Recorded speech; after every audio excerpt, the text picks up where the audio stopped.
अगर किसी वृक्ष को बीच से काट दिया जाए तो वो फिर से डाली ले लेगा, पनप जाएगा और फिर से वृक्ष बन जाएगा। लेकिन अगर उसे जड़ से उखाड़ दिया जाए तब क्या वो फिर से उत्पन्न होगा? तो जड़ से उखाड़ना ही है उन्मूलनम, तापत्रयोन्मूलनम।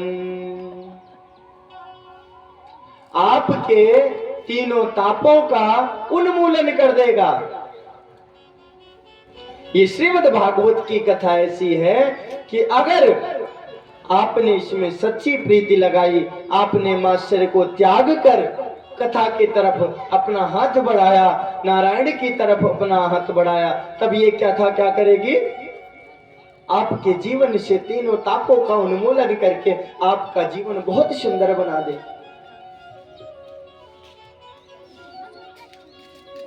ऐसी है श्रीमद् भागवत की कथा। इसी तीनों श्लोकों को समझने की आवश्यकता है महाराज। पूरा समझ गए आप? पूरी श्रीमद् भागवत की कथा, बहुत ज्यादा कहानी सुनने का कोई अर्थ नहीं होता। कहानी सबको रटी रटाई है। माताओं को तो अगर एक बार इनसे पूछोगे तो पूरी भागवत सुना देंगे आपको बैठा के। 2 घंटे इनके पास बैठ जाओ, पूरी भागवत सुना देंगे। संजोग से आज हमारी मामी जी आई हैं कथा सुनने के लिए, तो इनके गांव में हमारी कथा हो रही थी अभी इसी नवरात्रि में।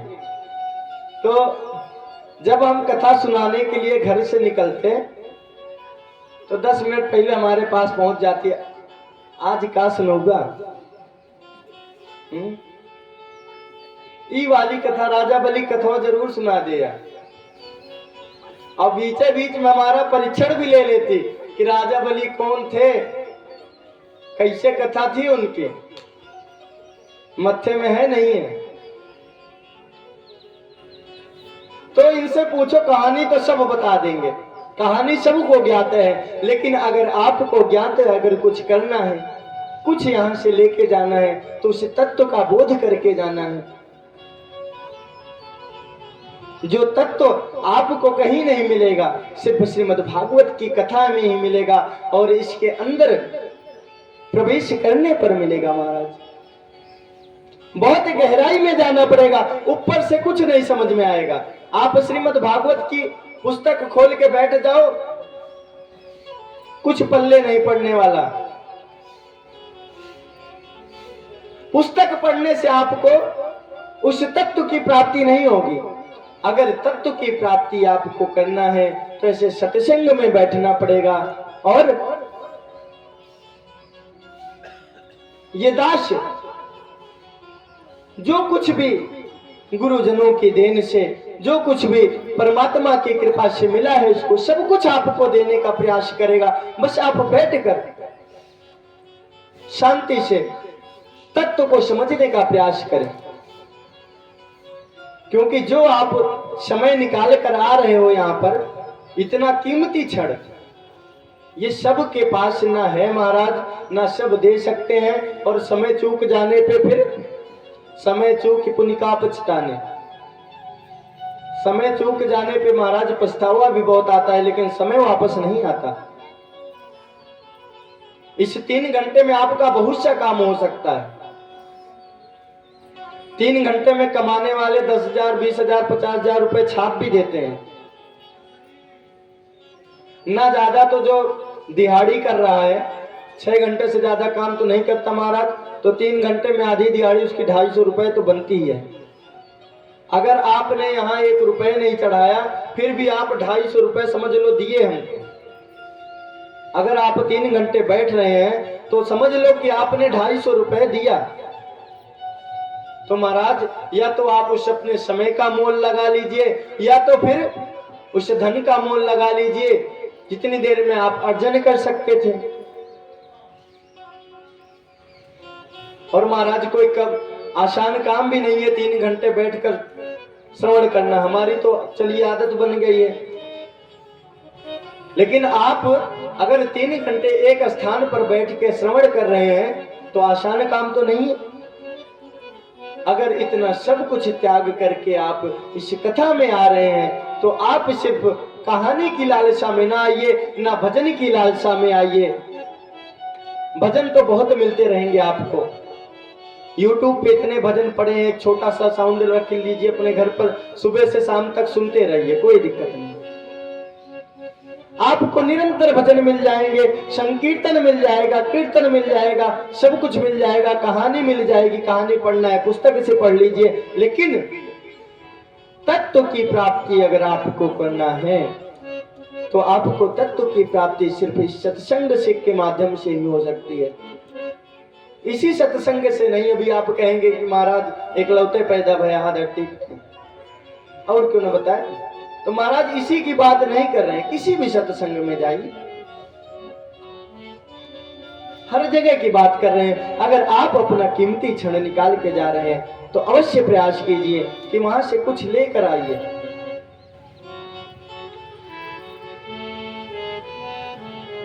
तो ये तो बात हुई कि क्या होगा आपका। अगर आप वास्तव वस्तु को पहचान जाएंगे तो आपको क्या प्राप्त होगा। तो शिवदम आपका कल्याण होगा। तापत्रयोन्मूलनम, तीनों तापों का जड़ से उन्मूलन होगा। श्रीमद्भागवते महामुनि कृते किं वा परैरीश्वरः। श्रीमद्भागवते महामुनि कृते, व्यास जी के द्वारा रचित श्रीमद्भागवत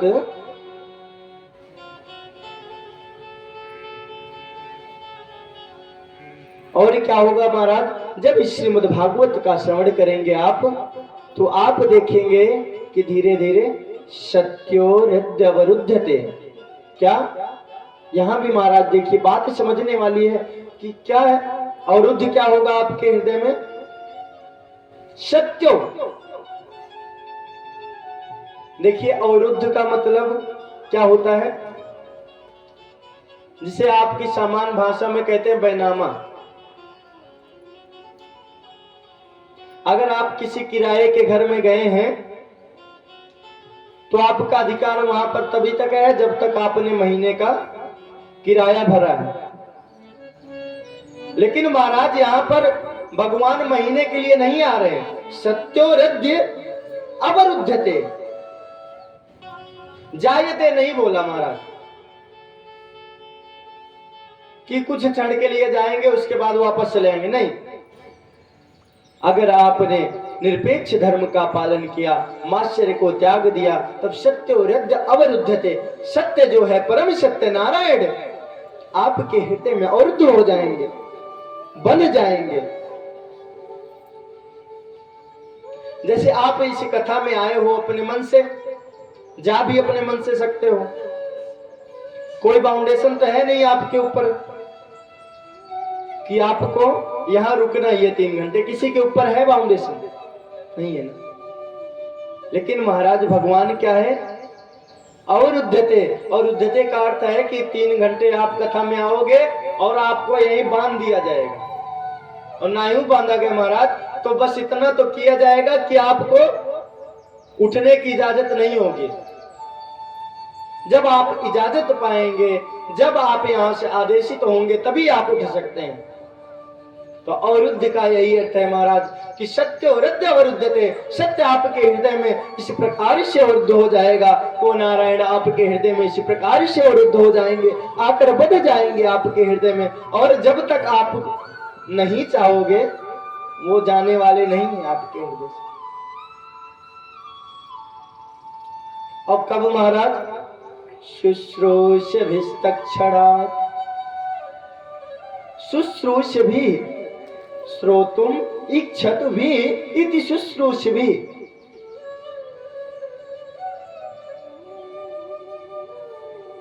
श्रोतुम इच्छतु भी, सुनने की इच्छा मात्र से जब आपकी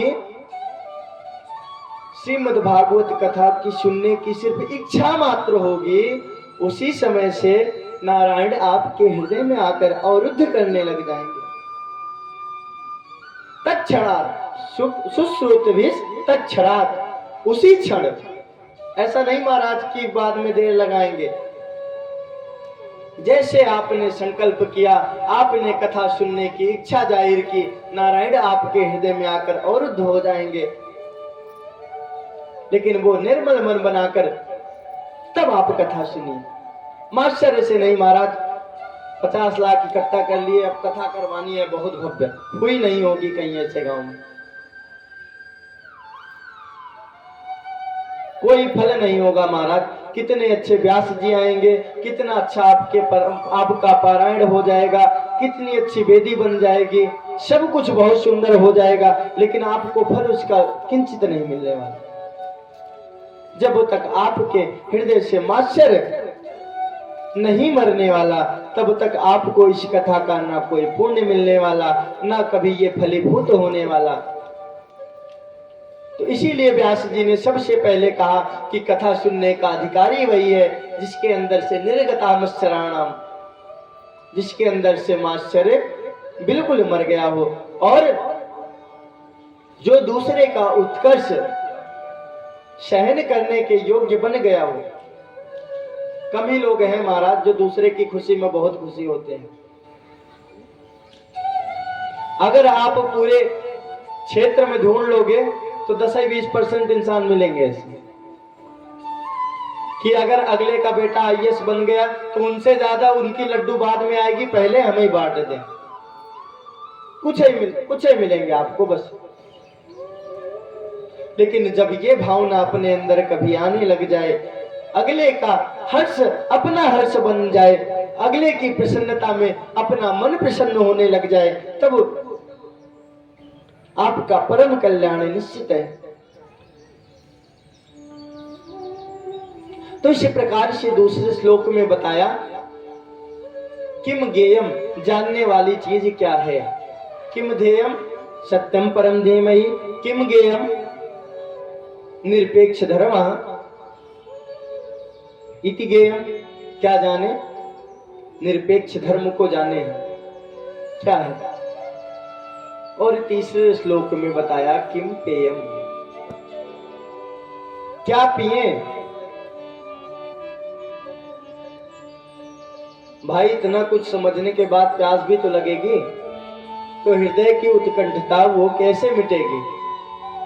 पीने के लिए कुछ चाहिए तो महाराज, तो क्या पीवे। फिर व्यास जी कहते हैं निगम कल्पतरोरुगलितं फलम् शुकमुखामृत द्रव संयुतम् पिबत भागवतं रसमालयम् मुहुरहो रसिका भुवि भावुका। निगम कल्पतरोरुगलितं फलम्, निगम किसको कहते हैं महाराज। संस्कृत में वेदों को निगम कहते हैं, वेदों को निगम कहते हैं। निगम कल्पतरोरुगलितं फलम्,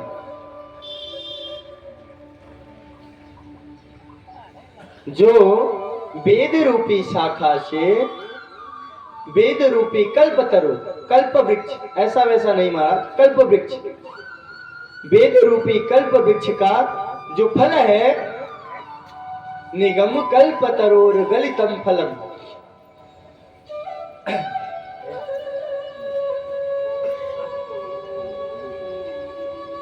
बोलिए भागवत भगवान की, श्याधारमण सरकार की जय हो। लगता है प्यास आप लोगों को भी लग गई। देखिए जब जयकारा हो तो एक बार ऐसी हाजिरी दे कि प्रभु को भी लगे कि हमारी कथा सुनने आए हैं लोग। बोलिए भागवत भगवान की जय हो। इससे आपके हृदय को शक्ति भी मिलेगी और थोड़ा उत्साह भी वर्धन होता है वक्ता कि कथा में मन लग रहा है लोगों का। अन्यथा आधे कथा में तो वक्ता इसी बात में परेशान रहता है कि लोगों को कथा अच्छी लग रही है कि इन्हें कुछ और चाहिए, ढोल बजनी चाहिए एक आध बार बीच में है। है महाराज, ढोल बजनी चाहिए बीच में। तो बस ये जयकारे का यही अर्थ होता है कि जयकारा लगाकर एक बार चेक कर लिया जाए बीच में कि कथा में आनंद आ रहा है लोगों को कि नहीं। महाराज झूठे चिल्लाए जा रहे हैं। तो तीसरे श्लोक में बता रहे हैं निगम कल्पतरोर गलितम, निगम रूपी जो निगम वेद रूपी जो कल्प वृक्ष है उसका ये पका हुआ फल है, शुक मुखामृत द्रव संयुतम। और महाराज कैसा है? बहुत मीठा है। बोले महाराज इसकी क्या गारंटी कि मीठा ही होगा ये? कैसे आपको पता कि मीठा है? आपने चखा थोड़ी है। तो देखिए बात समझिए, इसके लिए भी व्यास जी कह रहे हैं शुक मुखामृत दव संयुतम। सुख किसको कहते हैं? किसको कहते हैं महाराज? तोता। तोते को जानते हैं? तो शुक तोते को ही कहते हैं। शुक मुखामृत दव संयुतम। शुक अर्थात सुखदेव जी, सुख अर्थात तोता। तोते के रूप में विराजमान होते हैं सुखदेव जी कथा में।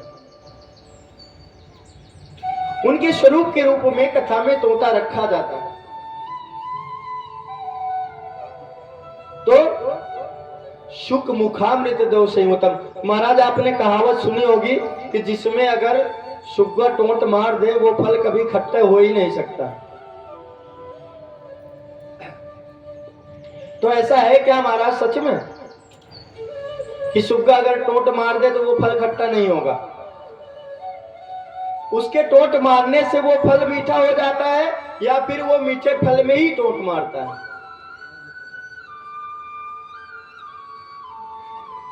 है महाराज? बोलिए भागवत भगवान की, साधारण सरकार की। उसके टोंट मारने से वो फल मीठा नहीं होता, उसको परख ही इतनी होती है महाराज कि वो मीठे छोड़ के खट्टे फल पे कभी टोंट मारेगा ही नहीं। तो इसलिए महाराज अगर सुग्गे के मुख से होकर आई है कथा तो जरूर मीठी होगी, इसमें कोई संदेह नहीं है। दो टूक की बात भी नहीं है कहीं कि ये कथा मीठी होगी नहीं होगी, हो ही नहीं सकता महाराज।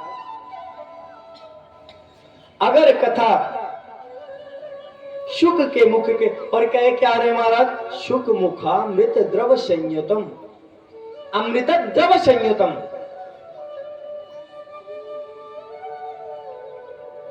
जो शुक के मुख से निकला हुआ अमृत रूपी द्रवस्य में संयुतम मिला हुआ है, तब महाराज कैसे खट्टा हो सकता है बताइए? पिबत भागवतम रसमालयम। तो क्या पिए महाराज? पिबत भागवतम रसमालयम। श्रीमद् भागवत का पान कीजिए। और ये भागवत है कैसा? रसम आलयम। आलयम रसम अर्थात थोड़ा बहुत रस नहीं है महाराज, रस का आलय। आलय अर्थात क्या होता है? निवास, घर। तो पूरा रस का भंडार है वो, थोड़ा बहुत नहीं, पूरा रस का भंडार ही है। तो महाराज ऐसा है ये श्रीमद् भागवत, पूरा रस का भंडार है। तो पिबत भागवतम रसमालयम मोरहो रसिका भुवि भावुका। हे रसिक जन, आओ और इसे अपने दोनों हाथों से पानी करो। कुछ लोग कहते हैं महाराज ये बताइए, अगर ये वेद रूपी डाली से टपका है तो बीच में इसका खंडन भी हो गया होगा।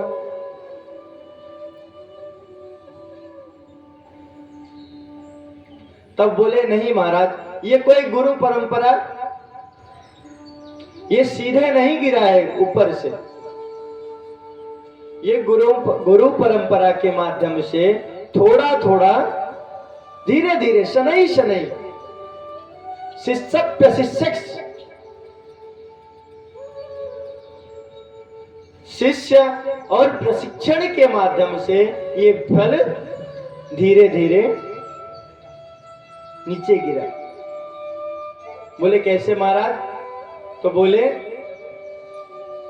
पहले भगवान के पेड़ से टपका और नारद की डाली पर आकर अटका, और नारद की डाली से टपका तब व्यास जी के डाली पर आकर अटका, और व्यास की डाली से टपका तो सुखदेव की डाली पर आकर अटका, और जब सुखदेव जी की डाली से टपका तब परीक्षित के माध्यम से संपूर्ण संसार का कल्याण करते हुए संपूर्ण संसार में व्याप्त हो। तो ये सीधे नहीं गिरा है, शिक्षक प्रशिक्षण के माध्यम से धीरे धीरे शनै शनै। तो महाराज इसमें कोई संदेह नहीं है, ना ये फूटा हुआ फल है ना ये सड़ा हुआ फल है, और मीठा तो खूब है और रस भी इसमें खूब है। पी कर देखिए हे रसिक जन, आइए और इस श्रीमद् भागवत का पान कीजिए, बहुत ही सुंदर। आइए दोबारा भगवत नाम संकीर्तन। बोल श्री राधा रानी सरकार की, श्री भागवत भगवान की। चली जा रही है उम्र धीरे धीरे, चली जा रही है उम्र धीरे धीरे, चली जा रही है उम्र धीरे धीरे, चली जा रही है उम्र धीरे धीरे, चली जा रही है उम्र धीरे धीरे। जो करते रहोगे भैया भजन धीरे धीरे, जो करते रहोगे भैया भजन धीरे धीरे।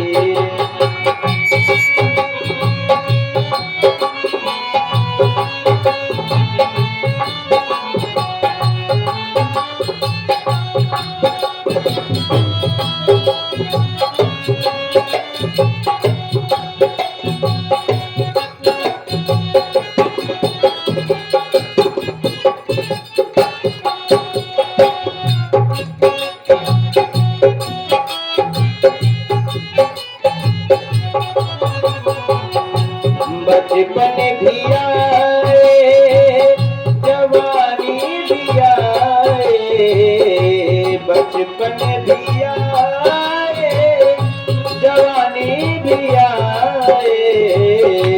जो करते रहोगे भैया बुढ़ापे का होगा भैया असर धीरे धीरे, बुढ़ापे का होगा भैया असर धीरे धीरे। चली जा रही है उम्र धीरे धीरे।